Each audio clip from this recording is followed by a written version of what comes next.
Axé a todos, Iboruba Bixixe, Olô Baracacicá, quem vos fala.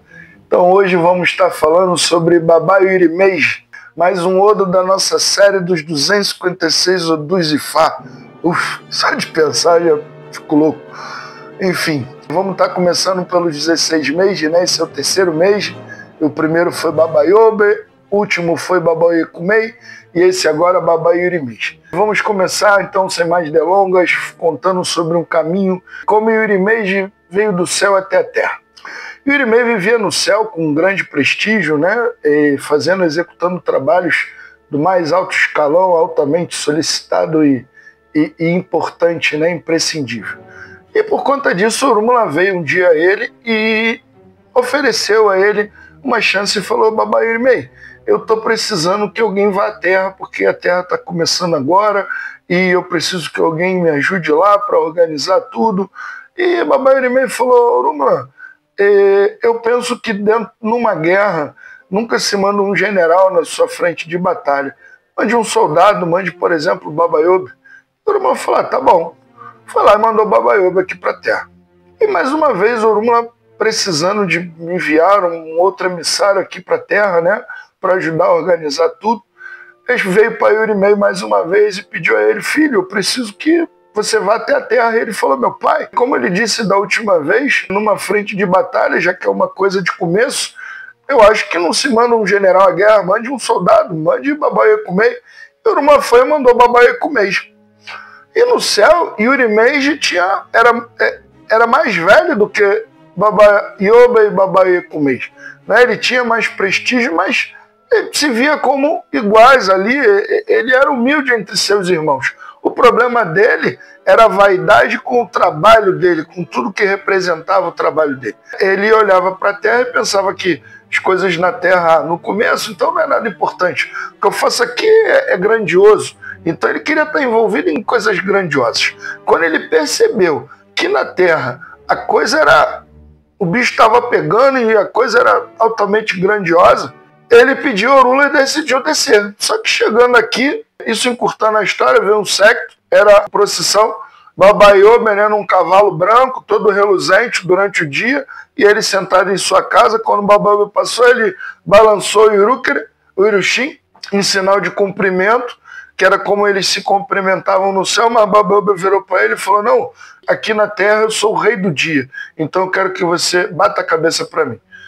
E Baba Irimês virou para ele e falou: cara, nós somos irmãos, eu sempre lhe tratei, eu sou mais velho do que você no céu, e lá eu sempre lhe tratei como igual, por que aqui na Terra você vem fazer isso comigo? E Yobe falou: não quero saber, eu sou o rei da Terra, o rei do dia, e aqui você vai ter que bater cabeça para mim. E Irimês falou: não vou bater cabeça coisa nenhuma.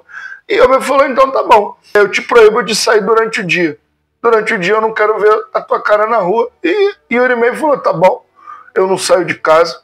E com toda a dificuldade passou a fazer qualquer tipo de trabalho, qualquer tipo de coisa de vida à noite, porque ele estava proibido de sair durante o dia. Só que o que aconteceu? Chegou numa noite, viu um séquito de Baba Yekumei. E Baba Yekumei num cavalo preto e tal, todo bonito, né? Coroa, todo de preto. E quando chegou em frente da casa dele, ele balançou o Iruker mais uma vez, em sinal de cumprimento, e Baba Yekumei virou para ele, igual o Yobe falou: não, eu sou o rei da noite, eu quero que você bata a cabeça para mim. E ele, mais igual fez com o Yobe, explicou que lá no céu, ele mesmo sendo mais velho que Baba Yekumei, ele o tratava como igual, e por isso ele fez um cumprimento, e não havia necessidade dele bater cabeça. Mas Baba Yekumei redutivo falou: não, eu sou o rei da noite. Aqui eu sou o rei da noite. Lá tudo bem, eu era mais novo do que você. Mas aqui eu sou o rei da noite e aqui durante a noite você precisa bater cabeça para mim. E Baba Irimês falou: não vou bater cabeça para você. E Yekumei falou: tá bom.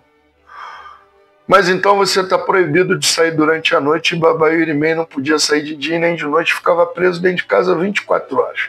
Bom, para encurtar a história, né, que é longa, esses caminhos do céu são muito grandes, cheios de versos, inclusive, e eu estou encurtando aqui. E Baba Irimês conseguiu, ele ganhou direito ao crepúsculo, entre o dia e a noite, e conseguiu inclusive suplantar seus dois irmãos. Então o que essa história, quais tipos de algumas informações que essa história vem nos trazendo, né, no nosso cotidiano, conselhos de vida. Uma delas é cuidado com a vaidade. A vaidade de Yuri Meiji acabou prejudicando ele. Não foi uma vaidade assim, ele não era nenhum arrogante com as outras pessoas, tratava todo mundo como igual, tratava todo mundo gentilmente, mas ele era arrogante no sentido de ele só queria fazer parte de alguma coisa grandiosa. Se fosse alguma coisa pequenininha, ele não queria fazer parte de nada, como, por exemplo, no mundo profissional, eu quero trabalhar para a Apple. Não, porque a Apple é uma empresa e isso e aquilo e o status, e eu quero esse status para mim. E tem uma empresinha que está começando agora, de fundo de quintal, e ele olha assim e fala, não, cara, mas pô, vamos aqui, tu vai começar a empresa com a gente, vai ser a fundação, e a gente vai ser grande, vamos crescer, e você vai ser um dos fundadores. E ele, não, vou ficar aqui na Apple. E daqui a pouco ele vê essa empresa aqui, ó, tão grande quanto essa daqui que ele estava. E aí já é tarde demais, né? Aquela galera, quando ele veio para essa aqui, aquela galera que estava desde o início, não, eu aqui sou fundador, você é só mais um funcionário. Você não é fundador, você não fez parte da criação da nossa empresa. Então o Baba Yuri Meiji vem dizendo que, como em outros, em Yobe, né, o ter enxergado o ouro no meio da areia, dentro da abóbora, né, você saber enxergar, às vezes, oportunidades em coisas que estão começando, em coisas pequenas, em empresas que estão começando ou começaram algum negócio novo. E o fato está dizendo que isso pode crescer e pode te render muitos bons frutos.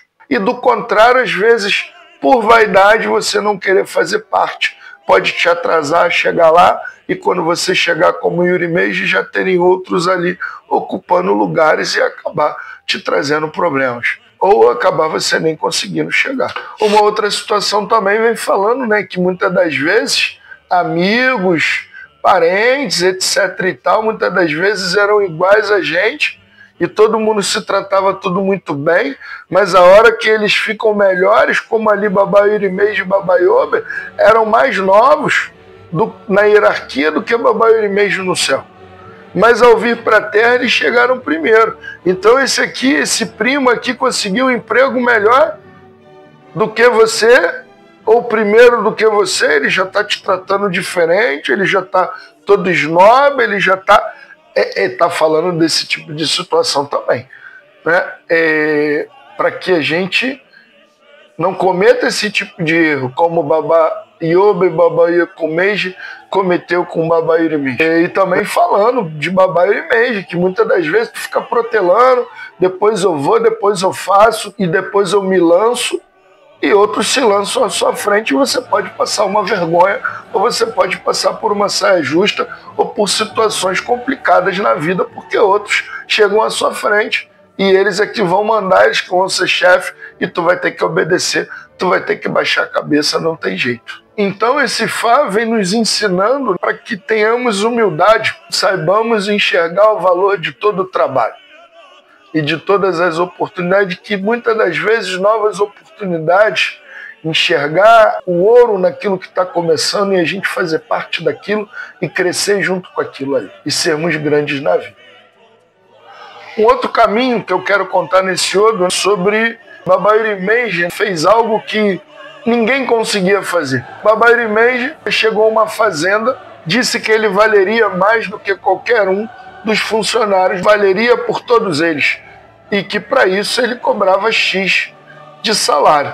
E o fazendeiro, acreditando, né, em tudo aquilo ali, falou, não, tudo bem, eu te contrato, já que tu vale mais do que todo mundo, eu quero um funcionário igual a você. Isso não existe por aí. Foi e pagou. Primeiro mês, Yuri Meiji recebeu o salário dele, não fez nada, e o fazendeiro de olho.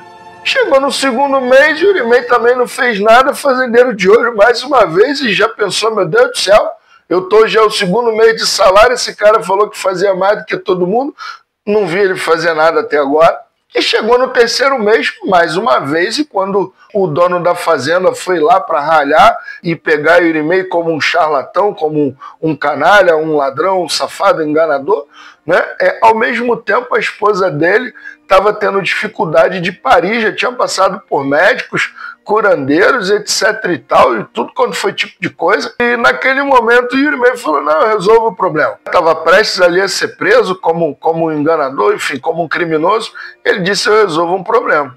Eis que o Irimei era um babalaô e fez um ebó e conseguiu fazer com que a esposa do fazendeiro pudesse parir. Então ela com vida e o filho com vida também. E o fazendeiro, meu Deus do céu, agradecendo ele de todas as formas. E o Irimei falou para ele, viu, eu não lhe disse que eu faria mais do que todos os outros funcionários? Pois bem, essa história vem nos falando o quê? À primeira vista, Irimei, quando disse ao fazendeiro, né, ao patrão, que fazia mais do que todos os funcionários, ele não estava querendo dizer que ele faria a mesma coisa. Por exemplo, eu vou roçar mais rápido, eu vou roçar mais metros quadrados por dia, eu vou plantar mais tantas mil sementes por dia. E o Irimei não estava querendo dizer que ele fazia o mesmo tipo de trabalho.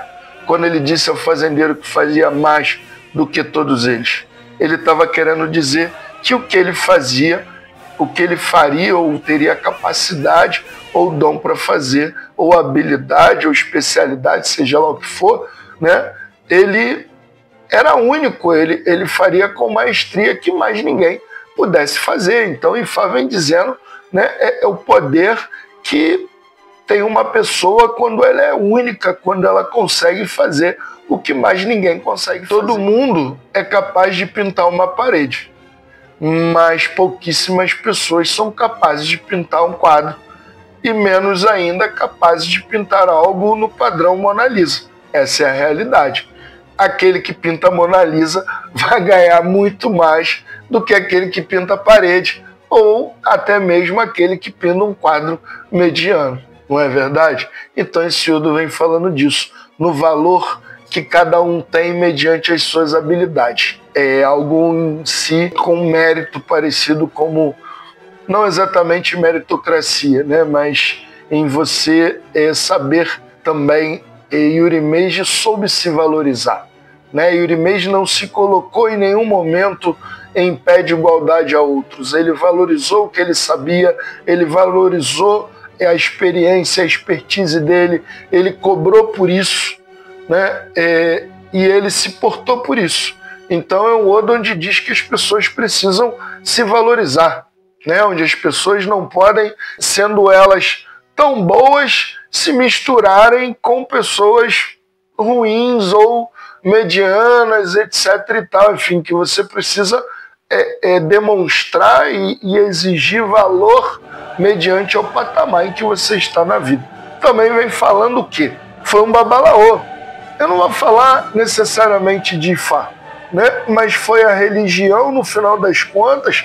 Ali foi médico, curandeiro no sentido de pessoas que utilizavam ervas e de crendices, etc. e tal, né? Mas a religião em si, né, uma filosofia, um ebó, uma magia propriamente dita, conseguiu resolver uma situação em que a medicina não resolveu, não dizendo, né, que as pessoas vão se curar a partir de agora através de religião, através de ebó, mas que precisam continuar buscando a medicina.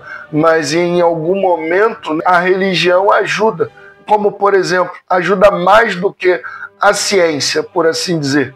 Porque, por exemplo, quantas pessoas viciadas tentaram de todo jeito psiquiatra, remédio, etc e tal. Não tem um exemplo de um ator aí, né? Não vou falar o nome, mas um monte de gente conhece, que tentou de tudo para largar o vício e através da religião a pessoa conseguiu o que mais ninguém conseguiu, o que nenhum remédio conseguiu, o que nenhum doutor conseguiu, o que nenhum especialista conseguiu.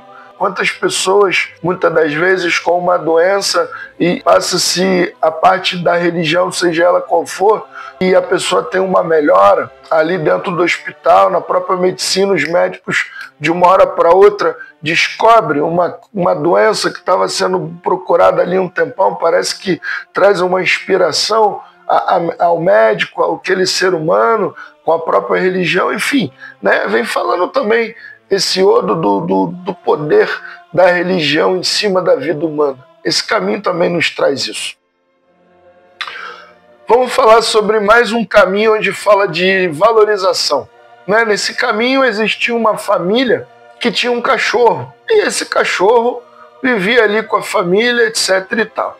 Só que esse cachorro era como um para-raio para aquela família. Todo o negativo que mandavam para a família, todo o negativo da vida, né, que a família captava, na verdade, ia tudo canalizado para aquele animal, para aquele cachorro. E o tempo foi passando, coitado do cachorro, por conta de tanto negativo, começou a adoecer, começou a ter diversas enfermidades, ficando ali feio, muito doentinho, né? E a família não pensou duas vezes e botou o cachorro fora. Nem cuidou, nem nada, botou o cachorro fora.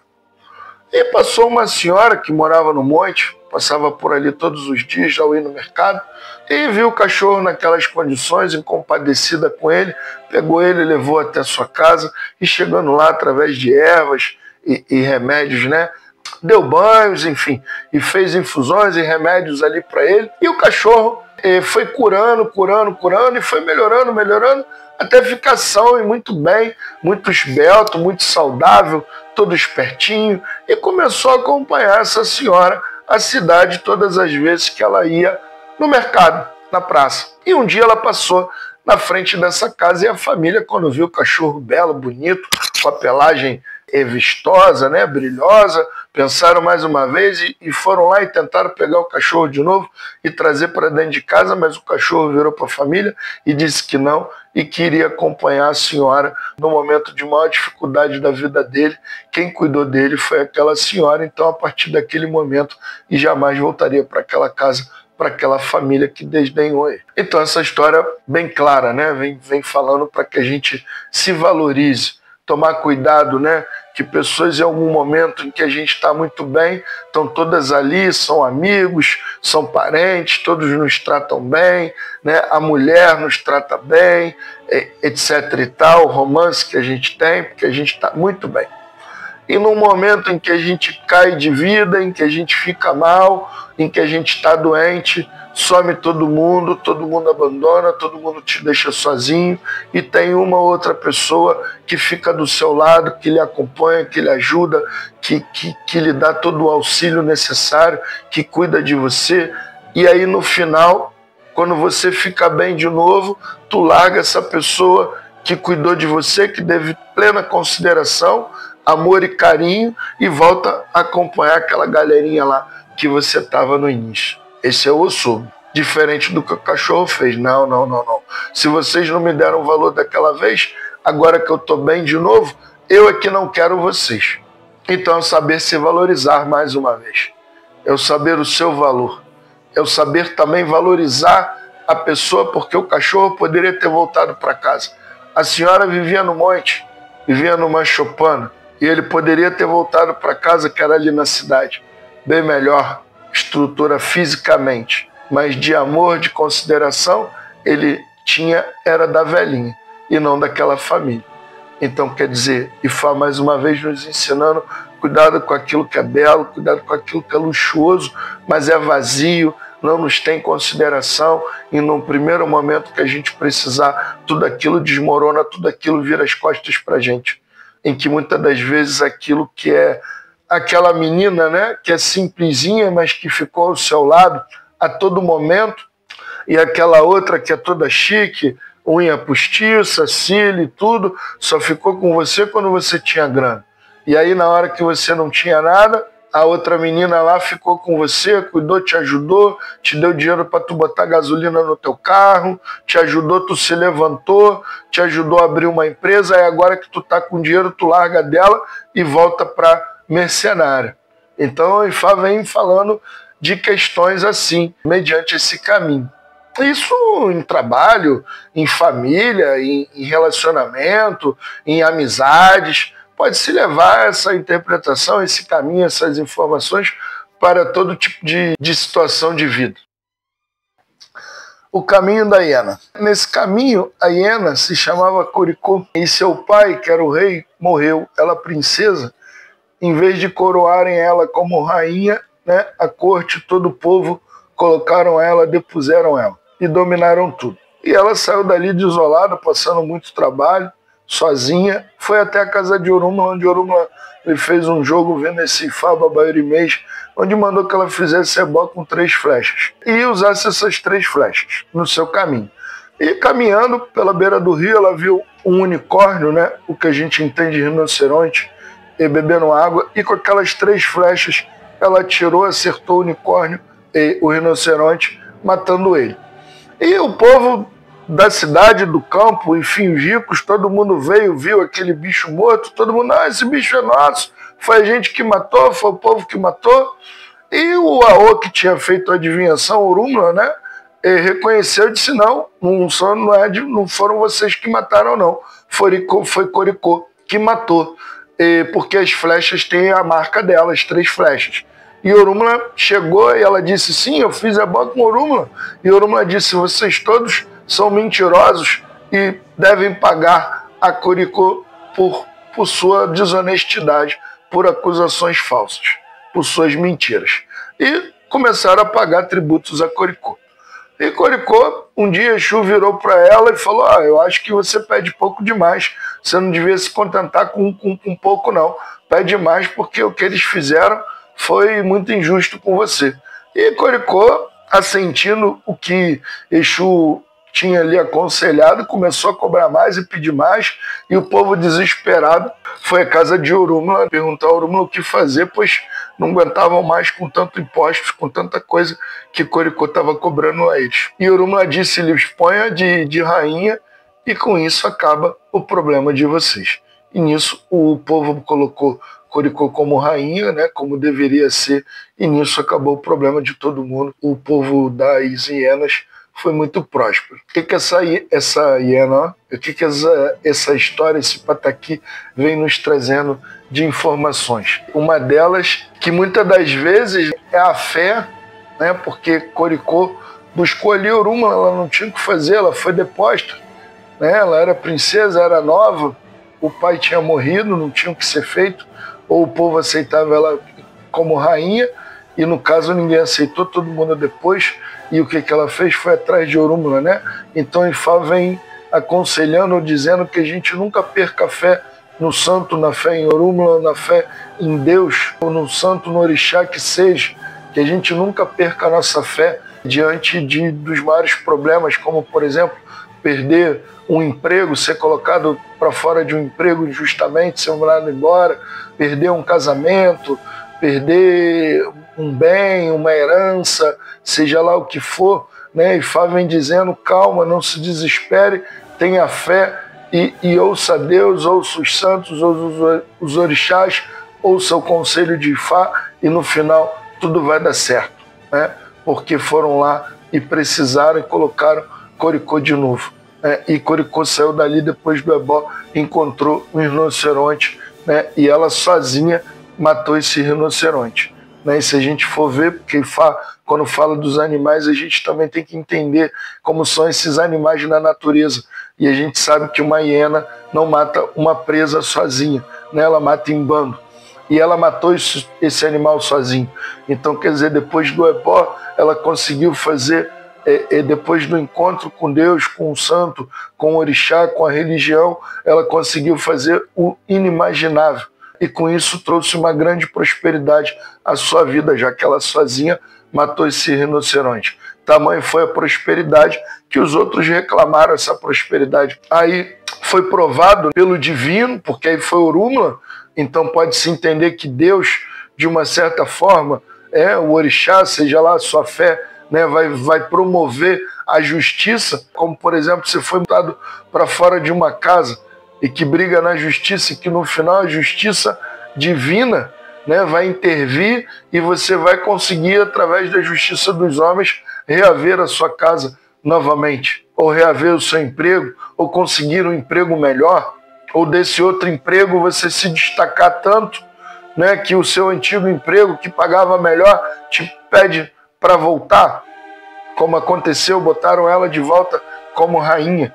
Outra situação que vem falando, né, no bando da hiena é a fêmea, que é a liderança. Então nesse Odo vem falando que sim, muitas das vezes os homens não querem a liderança das mulheres, que fazem de tudo para repelir isso, né? E Fá vem dizendo que é natural, é da natureza, que muitas mulheres sim vão ter esse papel de liderança na vida, que a liderança ela não é do homem ou da mulher, que existem muitos homens que são líderes, mas também existem muitas mulheres que são líderes e elas vão liderar homens e mulheres, né? Como no bando da hiena, os homens são liderados, os machos, enfim, todos são liderados pela fêmea, que existe uma rainha, uma chefe desse bando. Então, Yuri Meiji vem falando disso, do destaque, né, e da liderança feminina na sociedade, numa empresa, numa religião, etc. e tal. Nesse Odo também vem falando desses bandos, né? Vocês veem que o povo da cidade, o povo do campo, os ricos vieram acusando e dizendo que o rinoceronte era deles, né? Quando na verdade não era. Então é aquele bando de hiena que vai atrás da carcaça, que vai roubar a presa de outro, né? Então está falando do arrastão, seja na rua, seja no mercado, de várias pessoas que dizem ser donas, né? Então no caso daquilo que não é, então no caso roubam, furtam, né? Mas em massa. Então esse Odo vem falando disso, tomar cuidado com esse tipo de situação.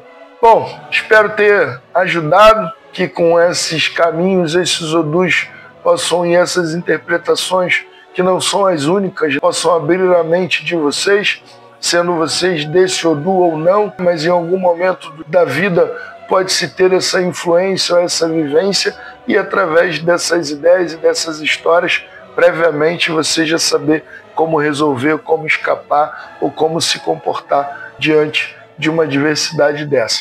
Espero que vocês tenham gostado, se inscrevam, ativem o sininho para não perder nenhuma dessas histórias, nenhum desses Odus. Também deixem o seu like, que é muito importante para o crescimento do nosso canal. Tchau, axé a todos e Buru e Boi Buxixê.